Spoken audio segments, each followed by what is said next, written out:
নমস্কার, সুকন্যাস কিচেনে তোমাদের সবাইকে স্বাগত। আজকে তোমাদের জন্য আমি নিয়ে এসেছি বিটের কাটলেটের রেসিপি।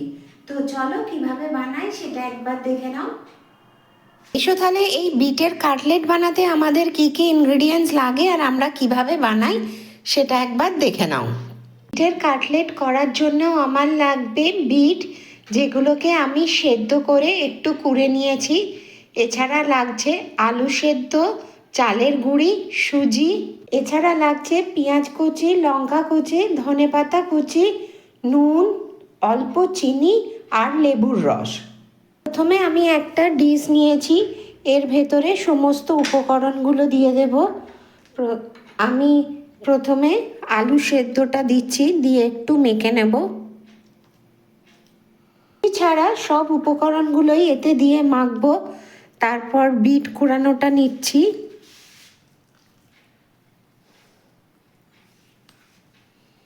লঙ্কা কুচি দিলাম, পেঁয়াজ কুচি দিয়ে দিলাম, লেবুর রসটা দিলাম,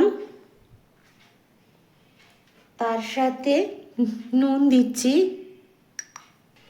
অল্প চিনি দিচ্ছি, ধনেপাতা কুচিটা দিলাম, দিয়ে এর সাথে চালের গুঁড়ি দিয়ে একসঙ্গে মেখে নেব। হাত দিয়ে ভালো করে আমি মাখবো। দেখো আমার এটা মাখা হয়ে গেছে, এবার আমি বানিয়ে ফেলবো। এতে আমি একটু তেল মেখে নিয়েছি, নিয়ে এই রকম করে চ্যাপটা চ্যাপটা করে এটাকে গড়ে নেব।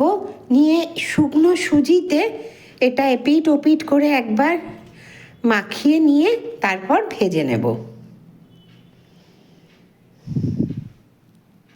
এগুলো অল্প তেলে সেঁকে নিতে হবে, এইভাবে বানিয়ে বানিয়ে।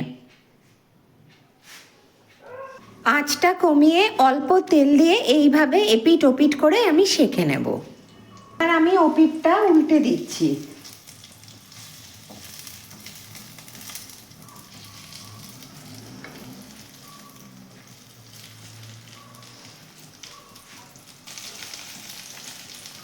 দেখো আমার এগুলো ভাজা হয়ে গেছে, এবার এগুলোকে আমি নামিয়ে ফেলছি।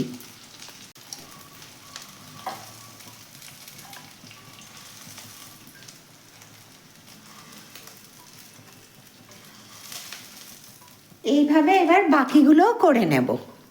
বিটের কাটলেট আমার রেডি। গরম গরম পরিবেশন করো সসের সাথে।